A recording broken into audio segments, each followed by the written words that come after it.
Well, Josh, welcome back to Zero Gravity, Follow Media's NBA podcast, brought to you by a bunch of people, which we'll get into in just a second. Right before this podcast started, we were in the green room, just waiting. We're talking through the show notes, talking about what we're going to talk about. I learned something interesting about you, ball knower Josh Garcia. He said to me that Mikal Bridges and Miles Bridges were brothers. Vehemently, I said, no, they're not. They don't even look alike, first of all. Not even remotely close. Someone told you that at the age of 17 is what you said, and you've been believing them ever since. This has been a solid 5 years since then. They're not brothers. They're just not brothers. Mikal Bridges, Miles Bridges, not related in the brotherly sense. They may be distant cousins of some sorts because of their last name and their basketball abilities, maybe. Possibly. Right. But they're not brothers. So I had to get that out. I had to get that off my chest before we get into this playoff talk. Welcome back to Zero Gravity, Apollo Media's NBA podcast, brought to you by Big City Wings, Houston's Wing Joint, Apollo's Wing Joint. Go check them out if you're in the Houston area today, every day, all day. Shout out to Big City Wings. Shout out to Sweet Green. If you want to go the healthy route, use code Apollo50 for 50% off your first mobile order at Sweet Green. They got awesome salads. They got awesome protein bowls. If you're not into the salads and you don't like greens, get the rice and the chicken. And the hot honey chicken is a personal favorite. And they've got this new caramelized garlic steak bowl, which looks incredible. Still haven't tried it, but I'm going to try it this week. Promise. I swear to God, I'm going to try the Sweet Green caramelized garlic steak bowl. Shout out to Sweet Green. Use code Apollo50 for 50% off your first order at Sweet Green. And shout out to Prize Picks, our daily fantasy sponsor, where you hit more or less on every stat, game, player, everything on Prize Picks. It's fantasy sports, where you hit more or less on the stats. Use code Apollo when you sign up and get up to $100 matched on your first deposit. Josh, we're back after a little bit of a hiatus. We witnessed some game sevens. We witnessed some series clinching wins that came out of nowhere, where I was almost throwing myself off the balcony. Josh, how we doing, bud? Great. Other than that little mishap, nobody's perfect. And to the man who told me that Miles Bridges and Mikal Bridges were related, you will feel the wrath of whatever I just felt 2 minutes ago. I'm great. Other than that, we got to see two game sevens. Jaden McDaniels. We got Jaden McDaniels. I mean, that was arguably one of the funniest in-game sequences in NBA history. Compiled with Jokic saying, why the fuck would you do that? When Ant-Man was waving at the fans and whatnot, and Anthony just points at the scoreboard. I love this game. I love this shit. I love this life. For a minute there, you didn't love your life. It was bad for a second. Do we want to go game 6 first and we can go from there? What are we thinking? Game 6 out of the way if we want to. Yeah. So if you didn't watch Dallas's Game 6, which was Friday night, we're recording this Tuesday, May 21st at 6:46 p.m. right before the Celtics and Pacers tip off. God's time zone. Thank you. Central time zone. It's the only time zone that really matters in this life. It's where the best football is played. It's where the best basketball and hockey is played as well, turns out. Yeah, so Game 6 is happening. I call you at halftime. I give you a little FaceTime ring. I'm outside with the dog, letting her just run around, sniff, do the things that dogs do outside. And I had to get things off my chest. Tony Brothers was the head crew chief for the referees that night, and every Dallas fan in their right mind on Twitter.com, now X.com, formerly Twitter.com, but always will be remembered as Twitter.com. They saw the crew chief for the game and were like, oh, okay, so we're having a Game 7. And this is 5 to 6 hours before tip-off. Like, it was immediate. Like, we're going to get screwed out of this game by any means possible by the referees. And damn it, did they try. Lou Dort, full form tackled Luka Doncic in front of Tony Brothers, and he's staring at them. And Luka looks at him, and Tony Brothers just throws his hands up, and then runs backwards because it was a turnover. It was the most preposterous game. They're down, I think, 17 points. Maybe not at halftime, but 17 points during the game. Heading into the third quarter, I think they were down 16 at halftime. And I was like, I just need you to calm me down. And you're like, you talked me down. You talked me off the ledge. I basically stopped talking to my TV the entire second half. Kyrie Irving hit some incredible shots. Luka Doncic talked the most amount of shit I've seen. PJ Washington finally hit a three. Derrick Jones Jr. had the game of his life. They came back. They came down back from a 17-point deficit in Game 6 to clinch the series. Kyrie Irving remains undefeated, 14-0, in clinching series games in his NBA playoff career, which is just an astonishing stat that he's 14-0 in clinching games. Dallas Mavericks move on to the Western Conference Finals on Friday, and I screamed at my TV afterwards to let my anger and also excitement out. But I was literally dead silent. Did not say a word at my TV. Just stared there in silence. Tweeted a few times during the second half. It was a roller coaster, to say the least. I am on an anxiety-induced like mushroom trip right now. I'm not on mushrooms, but that's what it feels like. It's just anxiety everywhere, all the time, every night. It's beginning tonight again. Like it's a lot. But we sleep in June. We sleep in late June. Yes. Stone Rothstein, we sleep in June. This was your moment. I know you needed that moment to just kind of decompress.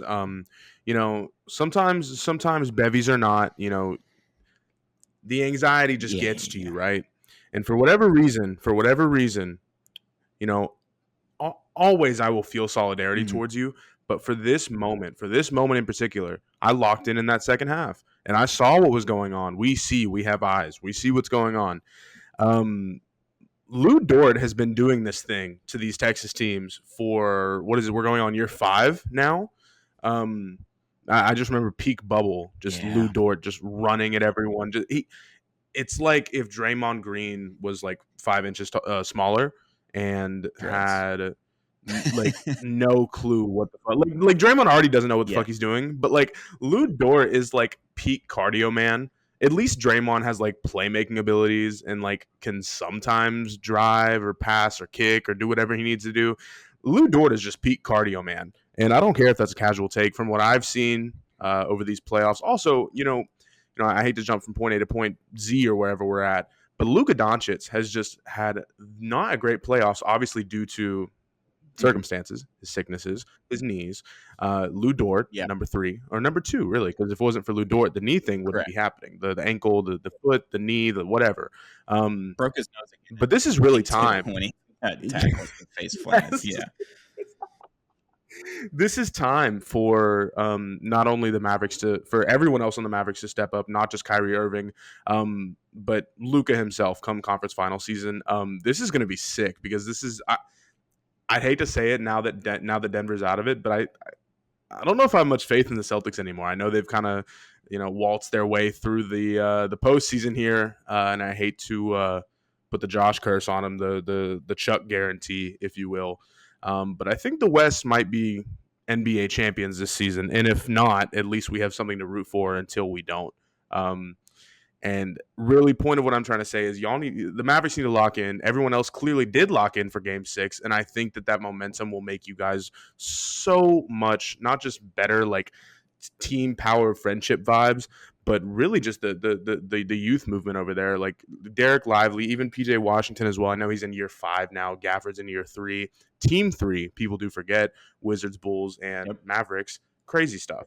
I feel like he's been in the league for like 6 years because I've just seen him on my TV like all the time. You guys are in the driver's seat for now. Not in regards to anything in the conference finals, but I'm just glad that you guys got there because this team put this team in 2020. You might win the whole damn thing. We had Dorian Smith, Reggie Bullock as our starting small forward and power forward. Dwight Powell as our starting center. And Reggie Bullock, the 11th man in the Rockets rotation, might I add. Spencer fucking Dinwiddie. Like, Luka dragged those boys to the Western Conference Finals, and they were completely outmatched by the Warriors, the resurgent Warriors. And maybe this team beats them, maybe it doesn't. But regardless, this team is significantly better, and that's no shots at Theo Pinson, who's taking a lot of offense on Mavericks Twitter right now. He keeps quote tweeting people and like, the fuck me and Reggie got to do with this. And we're like, this team is just significantly better, and y'all are also not on the team anymore. That's the difference. Like, they have a real team around Luka Doncic. What do you say fuck me for? That's what he keeps saying. And we're like, we're not saying that. We're just saying this team's way better than it was in 2022. Like, significantly better. Right. And the best part about this is that Luka Doncic has 2 Western Conference Finals appearances in 3 years. Joel Embiid, 0. still. Yeah. Shove that into Deshaun Nix. Yeah, dude. This is awesome. Deshaun Nix, Rockets legend, one Western Conference championship appearance. Joel Embiid, 0. Tyrese Halliburton, Dwight 1. Powell. Joel Dwight Embiid, Powell 0. has. Yes. People are saying he has 2. 2? He was on both teams now. he's on the 22 Oh team and my he's on the God. 24 team. So, but yeah, Wow. back to Big Luka. time. Congrats on making the all defensive team 1 or 2 in 2025 because of this performance. Not because you're good at defense, but because you tackle people and injure them to the point that they're not good at basketball anymore. Even though Luka had a 29, 10, and 10 game on good shooting splits in game 6, it still wasn't like a spectacular Luka game. So, but yeah. I was gonna say this is bad Luka, but he's still dropping triple doubles. We've been talking about this the past month. It's fucking He's still crazy. Like putting up MVP. he's not playing. He's not playing objectively well, but I would kill to have one Luka, if not 2. Current Luka, not 40 points, 70 point a game Luka, whatever. Like current Luka, he's out of his fucking mind. He's out of his fucking mind. I cannot wait for a somewhat, God willing, healthy situation over in Dallas and Minnesota. You're getting alternating days, correct? With the NBA and the NHL. What's your schedule looking like, tweeted brother? out the game times for Western Conference Finals, both hockey and basketball. Stars are in it. Mavericks are in it. So the city of Dallas is buzzing right now. Everyone's got their green or the blue on, depending on what sport they're into. And if you're like me, you're just anxiety induced every single night. But originally they tweeted out exact same game time, exact same day for the first 4 games. And I was like, what the fuck are we doing here? Like, why? Why are you doing this? I can't do the split screen anymore. I don't want to do it. I can't choose one volume. Can I have Western Conference Finals on one night, Western Conference Finals on the other night? Thank God they moved it. They moved the basketball up a game. Yep. So they start Wednesday, tomorrow night. So for the Dallas Mavericks, they'll start Wednesday. The Stars will start Thursday. Tonight, I've got Mississippi State in the SEC tournament for baseball. I just won't sleep. I'm just not going to sleep ever again, it appears, which is fine. I'd rather have this than just being asleep whenever I wanted to. Sure. You know, as you know, I'm back in doing work and whatnot. I actually went to sleep at 7:30 last night. Woke up at 6 in the morning, and I can't do this on NBA game days. So just for us to have that rest too, this is very important. And I know you're not necessarily going to be resting today. You're going to be having something to consume, something to watch, something to feel. But we need to take care of ourselves. This is a Stone and Josh PSA. If you have any type of blood, sweat, tears, heart in these Western Conference Finals for both leagues, please take care of yourself and enjoy. Nap, do what you can. I already got a nap in today. Might get another in later. Why not? Fuck it. I don't got shit to lose, the best right? part is there's only 4 teams left in both sports, so the game times are 7 or 7:30 God's time zone. So I don't have to deal with a 9 p.m. start time in hockey, which really means 9:19 or 9:25 puck drop. So I don't have to deal with that anymore. So it's more going to be like 10 o'clock, 10:30 is my late night, and that sounds just like a dream. I can't do the midnight. The Stars, I mean, their game 6 went till 1 in the morning. I can't do that again. No. Double OT. No. I can't do it. And they wanted it. It's the first time that a hockey team's ever won a hockey game in overtime 3-1. It's the craziest thing. Had a goal in the first overtime. They disallowed it for no reason at all whatsoever. And then they scored again in the double overtime. So there it is. But we'll move on off the Dallas Mavericks. My Dallas Mavericks make it to the Western Conference Finals. Thank God. Denver.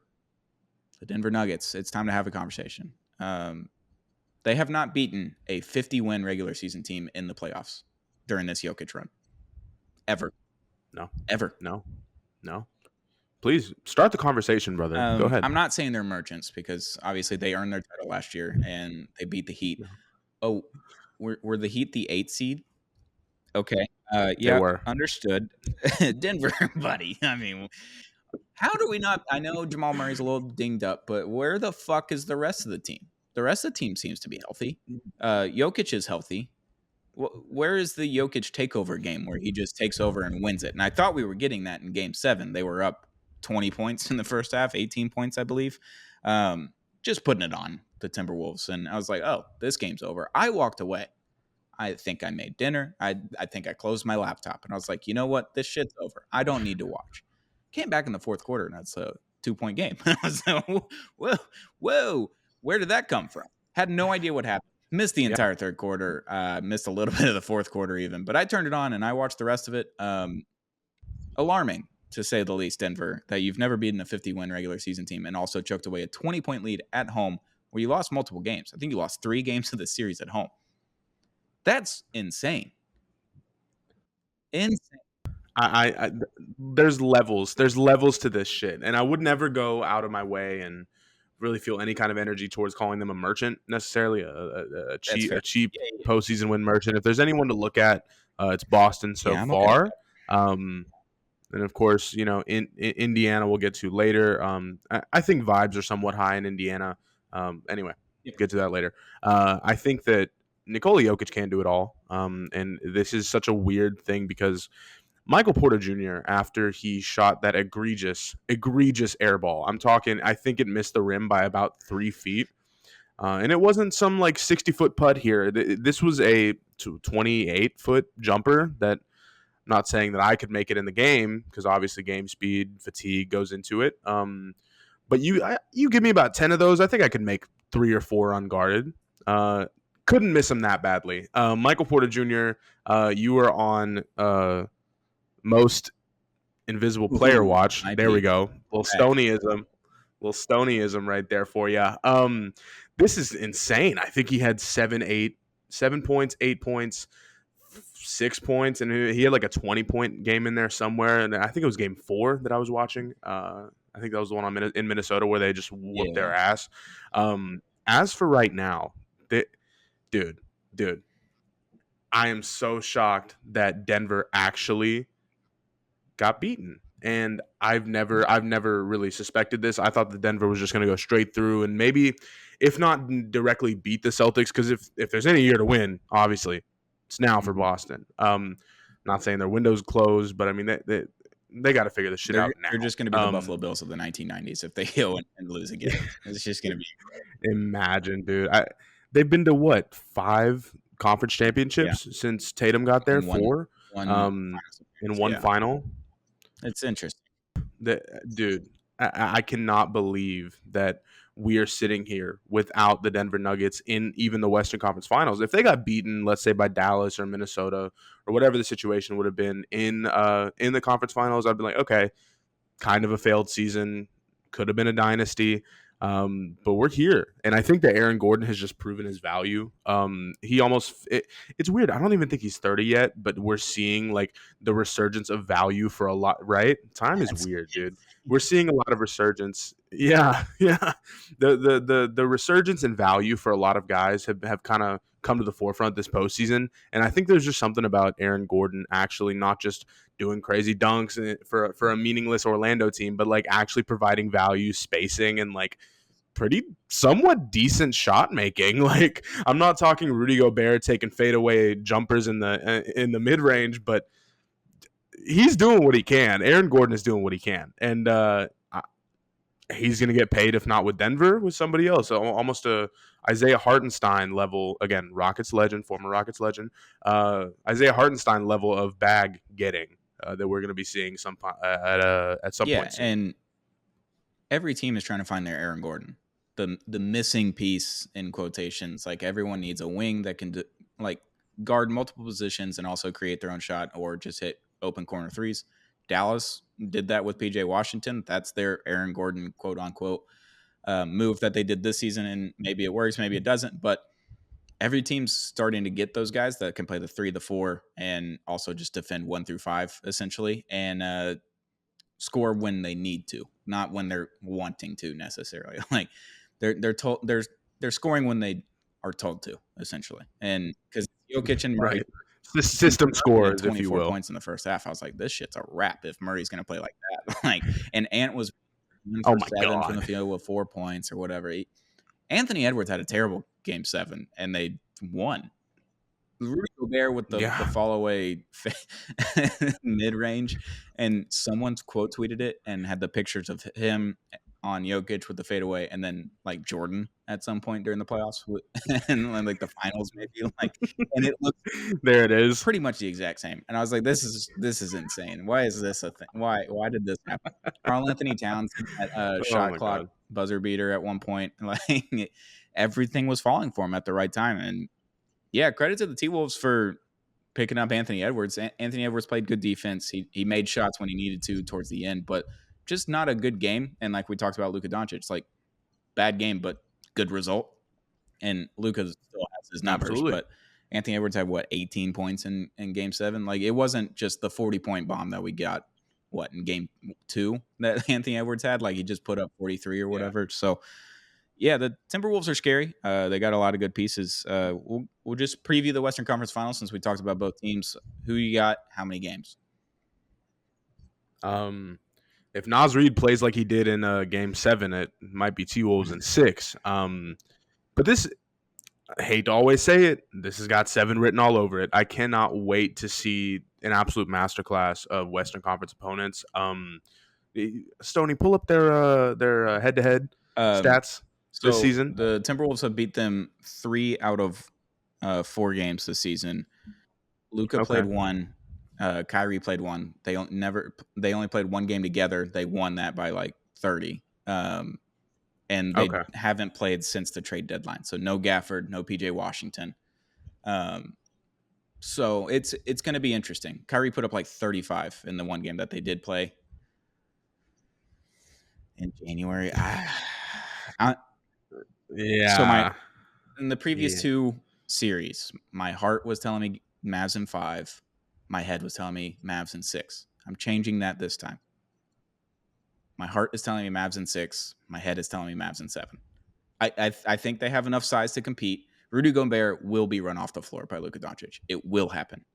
It's going to happen. God. It happened in 2022. It's going to happen again. There's no way that Rudy Gobert can stay on the floor in the fourth quarter with Luka Doncic and Kyrie Irving running pick and rolls with Daniel Gafford and Derek Lively, Derek Jones Jr., and PJ Washington.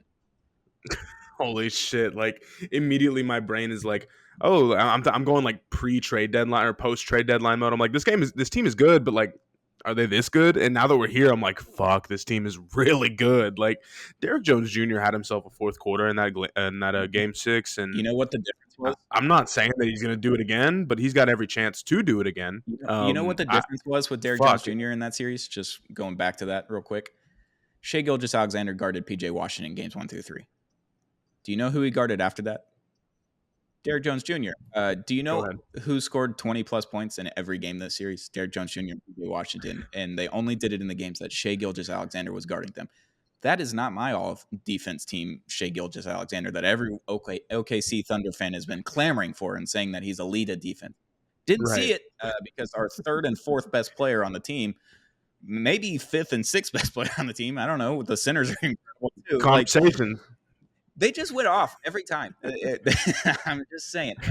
But the Timberwolves, they have the athletes, much like OKC does, to just pester the Mavericks and make them upset and make them yell at the refs. And they have all the same qualities that OKC has, but they have the size. So I'm interested to see the battle. I'm going to take Mavs in 7. I'm very excited and also incredibly nervous. So, you know, again, that I will always give solidarity towards you. I will always support you in your endeavors. But as for right now, I'm not saying that I'm necessarily rooting for the Timberwolves, but shout out to homie Russell from Minnesota. He was big time in Game 7. $6 beers to the face. I'm really thinking that Minnesota might take it here in 7, but that doesn't mean that I will not support you and your Maverick endeavors. I will watch this game unbiasedly, slightly unbiasedly even, and I can't fucking wait. I'm here for it. I'm here for this series. This is the best possible result, honestly. Like maybe at the beginning of the playoffs, I would have thought something different, like a Timberwolves Thunder situation. But now that I've seen the Thunder play 6 games like uninterrupted, I'm like, this stinks. This fucking stinks. So, God willing, this ends up being a great series. I feel like this has 7 written all over it. T-Wolves in 7. Why don't we call it there? Yeah, and I'm not mad at the take. Shams tweeted out the FanDuel odds because he's owned by FanDuel essentially. For the Western Conference Finals, the Dallas Mavericks are plus 145. The Timberwolves are minus 165. It's a pretty heavy favorite, considering how close these teams are in success this season. I mean, the Dallas Mavericks were the 5th seed, but if they get the trade deadline sooner, we're talking 3-4 seed, somewhere in there. I'm excited to see the series. I think Dallas has what it takes, but I also think the Timberwolves have what it takes. And it's like the meme of the guy with the gun and about to shoot his friend with the tear. That's me to Anthony Edwards. It's over. I can no longer love you. I will have to hate you. And I'm not happy about it. I love Anthony Edwards. It's the best possible result for us, for the podcast. I mean, we have been high on Anthony Edwards, just like I'm sure a lot of other pundits and talking heads have. But this shit means something to me, man. These are the two most fun teams, obviously standing, but still even in the playoffs with the eight team bracket in the West. These are pretty fun fucking teams, and just knowing that this series is going to go probably going to go long, probably going to go a little far. I'm manifesting a lot of things. I don't pray too much often anymore, but I might throw a little prayer not only for you, but just for the world, so they can hopefully just be blessed with what is going to transpire in this series. And just give me, I know it's not going to happen, but just God willing, give me a shitty Wednesday night game 7, please. And last thing on this series, this is a reminder that Dirk Nowitzki owns Kevin Garnett, and the power forward conversation in the all-time rankings is not even remotely fucking close, because look at the head-to-head numbers. Look at the 2002 first-round matchup. Mavericks sweep 3-0, because they didn't play 7 games back then, which was ridiculous. Dirk averaged like 35, 11.7, and 2 blocks. Kevin Garnett averaged 21 points, 8 rebounds, and like 1 block. So it's not even close, Timberwolves fans. Your old head that does not beat my old head, and my new head's about to beat your new head. So I don't know. I'm ready. I'm ready to start. Right. I love it. KG, happy belated KG. I feel like there's a lot of hatred being spewed out of your mouth right now. KG is a top 25, arguably, player of all time. I think that he's awesome. Dirk, of course, absolutely top 25 as well. I love the fact that they're two completely different players, but you're comparing their head-to-head stats as if they guarded each other. That's all I know. As if the Timberwolves didn't have – the Timberwolves had 35-year-old Sam Cassell, Trent Hassell, Wally Zerbiak, which, sure, they were fine players at the time, but what are we doing? It's only because you're bullying the kid. You're bullying the silly guy. Just reminding Timberwolves fans that the power forward conversation was Tim Duncan, always number 1, always was number 1. During that era, Dirk was always number 2, and Garnett was always number 3. And I love Kevin Garnett, and I say that with all due respect. Sure. Uncut Gems, best movie ever. Incredible movie. Let's move over to the East. The Indiana Pacers, they beat the Hospital Knicks. This is what I wrote down in my show notes, because the Knicks, Josh Hart tears his abdominal muscle, essentially, plays in Game 7 somehow. Should not have played. OG Anunoby was on horse tranquilizers. He was on the purge. Was not there. Hartenstein was also hurt.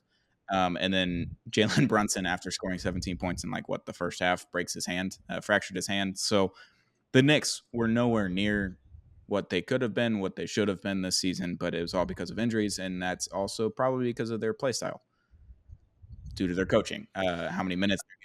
Who would have thought? Shocker that everyone was hurt at this point, and it sucks. I love the Knicks. I love those Knicks specifically as well, and it sucks. But the Pacers, good for you that you got Hospital Bucks, Hospital Knicks, and back-to-back series. You're in the Eastern Conference Finals. Welcome to your Trae Young 2021 run to the Eastern Conference Finals. Proud of you, Tyrese Albert. Yep. Mickey Mouse Clubhouse run. Lest us forget that the team is cool. The Pacers are a cool team. I love the quote tweet always that I always get up whenever the Pacers do anything, which of course for them to be in national news media, it's either got to be slow or they got to be doing something right. And thank God they're doing something right. The quote tweet being, imagine E40 saying Pascal Siakam. I saw that I can never get that.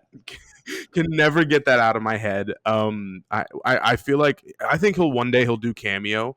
Hopefully the money will always keep rolling in. I don't want him to be Antonio Brown status, because you ever notice the cameo heads? They're always lulling celebrities. And when they're tweeting it out and put it on Instagram and not just doing it silently, they're like, I could use a few $1,000 every day. Yeah. Like, I'll do some cameo, but I'm not going to promote it. Just put it in a link tree. It's just sitting there. And and quiet. Yeah, no, it's a shame. Yeah, for the love of the game, It's a shame when right? people For are the like, love of the "I game. have Cameo. You should hit me up on Cameo. Please do a Cameo. I need money. Cameo."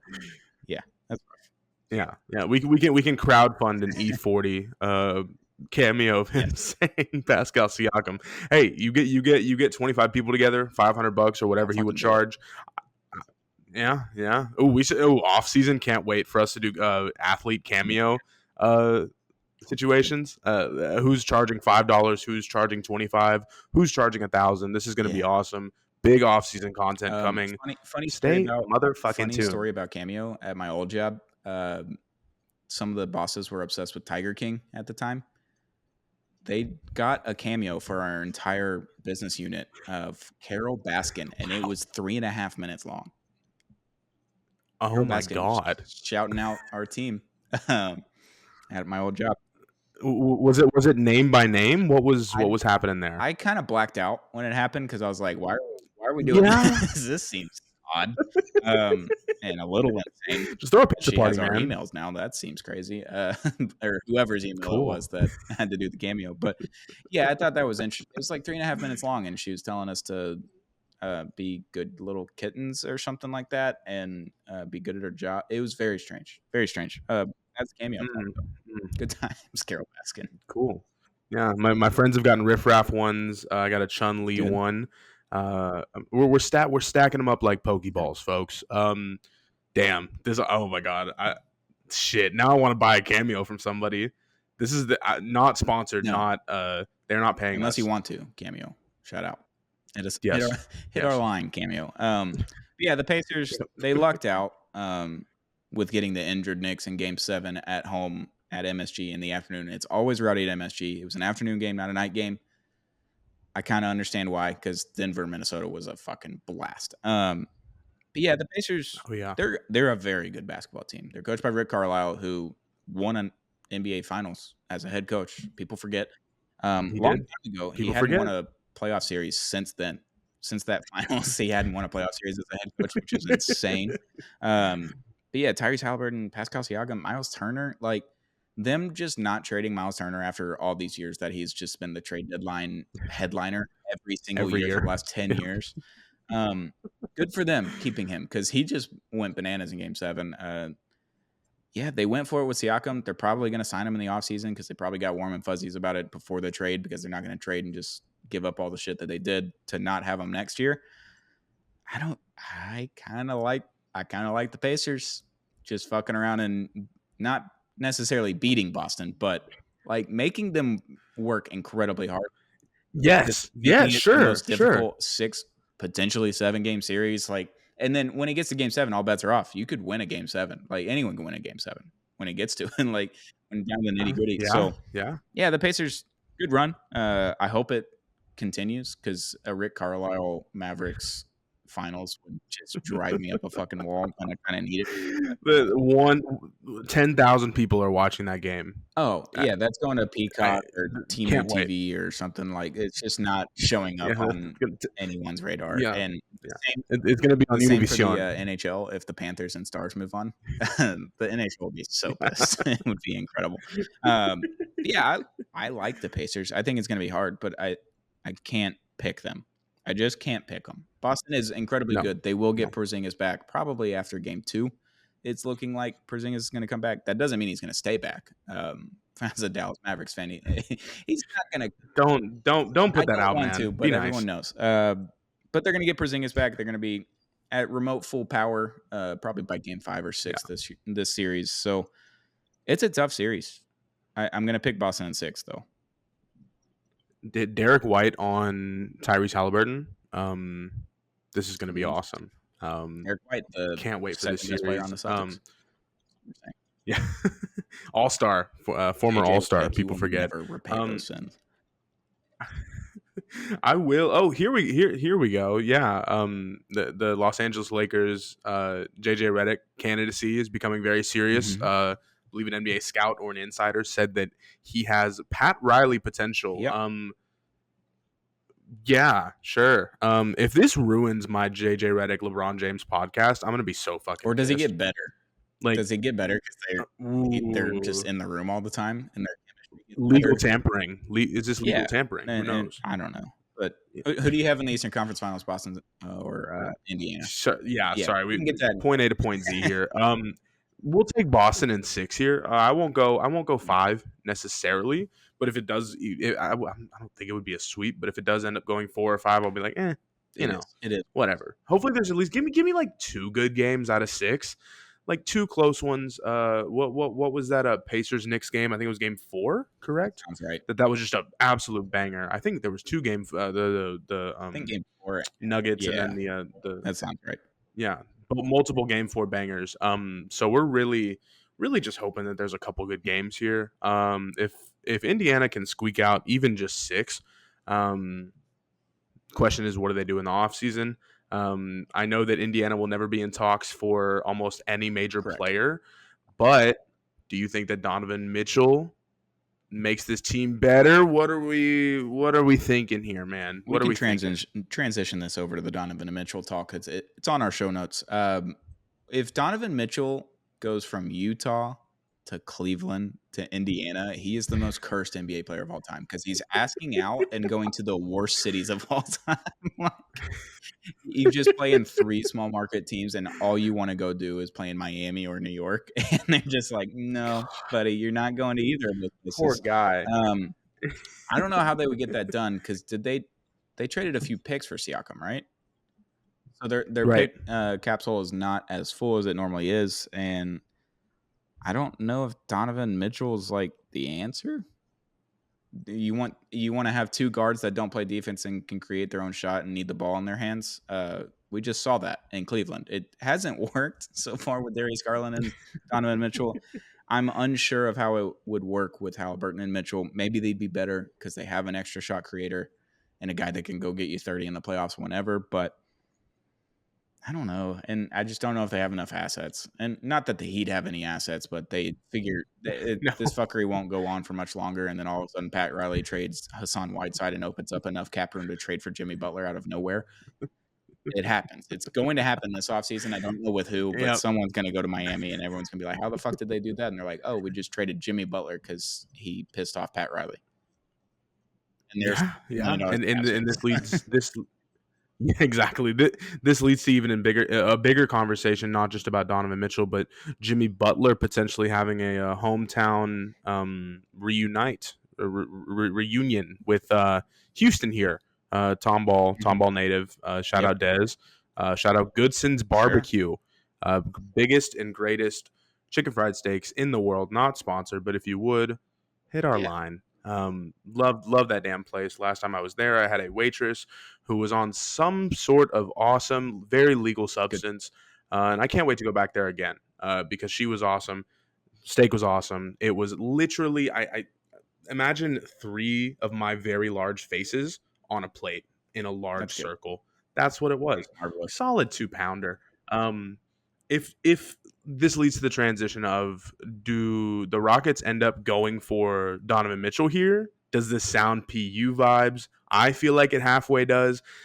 Shout out Dez. I think he just straight up called him a sucker, which, sure, I don't hate that at all. Yeah, so we were talking pre-show about it.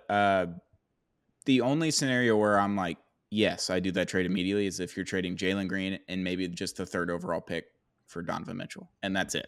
That's all you do. Yeah, and it's like you're getting the ceiling out of Jalen Green because Donovan Mitchell and Jalen Green have similar play styles. I think Jalen Green's just a little bit more athletic and speedy maybe, but they're very similar in the way that they score the basketball and play basketball in general. Just not a whole lot of defense, but will score at will most of the time. Jalen Green hasn't hit that part of scoring at will yet necessarily, except for a 3-week stretch in March and April.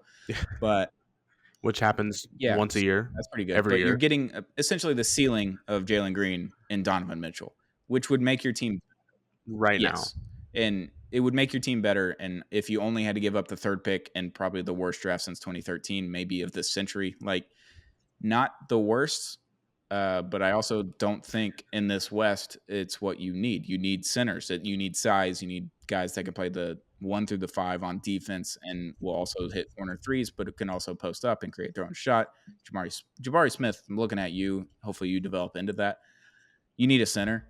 You need a big guy, and I don't know if Donovan Mitchell's like moving the needle. You get better, you probably make the playoffs or the play in and like sneak in as the 8 seed or the whatever. Like I don't, unless the Clippers are just imploding. I don't know how you just sneak into the West anymore. I don't know. I don't know what you do with it, because the Lakers are still going to be good. The Clippers are still going to be good.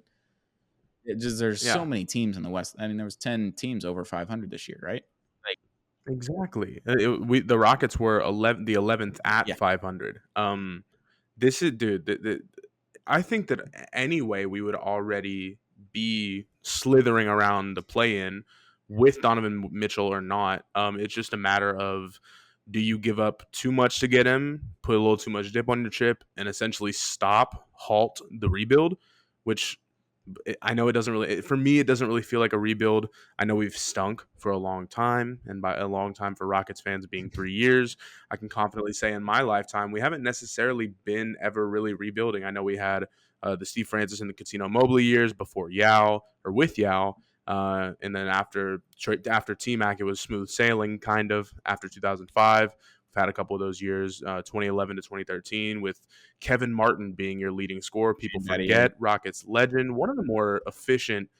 He was the Michael Jordan of Sean Marions, if we're going to go that route. Loved him. Loved the way he played. But now we're here, and this is the first time in probably 20 years that the Rockets have ever sucked this bad. I know people forget what it feels like to win, but at what cost are you going to win a couple more games and just potentially ruin your future by, let's say, Jalen Green goes to Cleveland, which Jesus Christ, the number one and the number 2 pick in the 20 and the number 3, right, in the 2021 draft, being in either Cleveland or Detroit. That sucks for them, huh? Good. Yeah. No. As a non-Rocket fan, we'll see I wouldn't do that trade. I would hold out and see if you could do something else later down the road, see who else gets unhappy, because maybe LeBron leaves LA and then Anthony Davis is like, hey, get me the fuck out of here.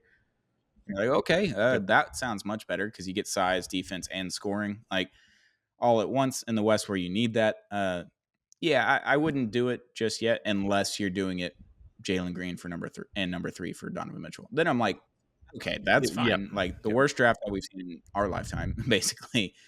And a player that hasn't fully developed yet, and maybe he will one day turn into what Donovan Mitchell is already, but you already get that player under contract for another couple of seasons, and then you got to give him an extension, which is going to be in a $300 whatever million range, which will suck. But Luka's going to be like a $400 million, $500 million contract. It's going to be fucking the Shohei Ohtani of the NBA. It's going to be, don't defer him, buddy. But whatever. It is what it is. It's the NBA that we're in, and the salary cap's going to increase, so it doesn't matter as much. It's just the number is so incredibly large that you're like, how does that happen? How does that work? I mean, Jaylen Brown got it, and I was like, how are the Celtics how are they going to put a team around him? And they're like, fuck it, we're just going to blow through every salary cap, luxury tax threshold of all time. It doesn't matter. Money's not real. Salary cap's not real. That's what I've determined. But unless you're getting it for that low of a trade, which there's no shot because they traded 5 picks for Donovan Mitchell. You're not getting them for a pick and a player. So if you're not doing that, I wouldn't do it at all. But that's a non-Rockets fan telling me. So I don't know. Yeah, I'd have to agree with you mostly. The only difference is, let's say it's not Jalen Green, and let's say it's Jabari Smith Jr. and even then Jabari Smith Jr., we'd probably have to add 2 more picks to the situation. And if not Jabari Smith Jr., Şengün is untouchable at this point, obviously. I don't think even anyone has even mentioned Şengün in these trade talks. You don't want to give up a lot of that core, because let's say it would end up being 3 players if you don't give up your top 3 future rebuild guys in Jalen Green, Bari, even throw in Tari Eason in there, Cam Whitmore, you got Amen Thompson. Like, there's so many young guys who will probably end up being great players, odds are. I mean, even back then, when I hate to say back then, it was so short, such a short time ago, when we got Cam Whitmore and he was like the number 5, number 6 projected player, and we got him, I think it was at 16. I was like, oh, we're locked in. We're fucking locked in. Stone's not playing about this shit. Raphael Stone is not playing about this shit. So I feel like it would kind of give us a couple steps back, and sure, it would give us like momentary bliss, and let's say we do end up getting 50 wins next year and end up sneaking in as a 5 or a 6 seed, not into a play-in. See, like in my brain, that doesn't even feel real. Because I think that the Rockets can even get to, like I said, a 7 or an even 8 seed with, let's say, 45 wins next year with no Donovan Mitchell and no draft picks being traded. And honestly, like the more I think about it, if there's a couple top 5 guys in this draft, Alex Sarr probably will stay at number 1. Zachary Richer, totally butchered his name, the kid from I believe France. He's almost like a KD prototype, kind of inefficient, but he's just KD prototype as fuck. If he falls at 3, that'd be sick. Having another kind of taller forward, or even Klingon staying at 3 for us. We need a big body, and clearly he's experienced enough. Only played 18 minutes, 20 minutes a game in college. God, that's insane. And of course, the dream scenario is Rob Dillingham and maybe Reed Shepherd. But we'll see. We'll see. I don't mind us kind of sitting in this draft because I feel like we're all shitting on it now. It could be good.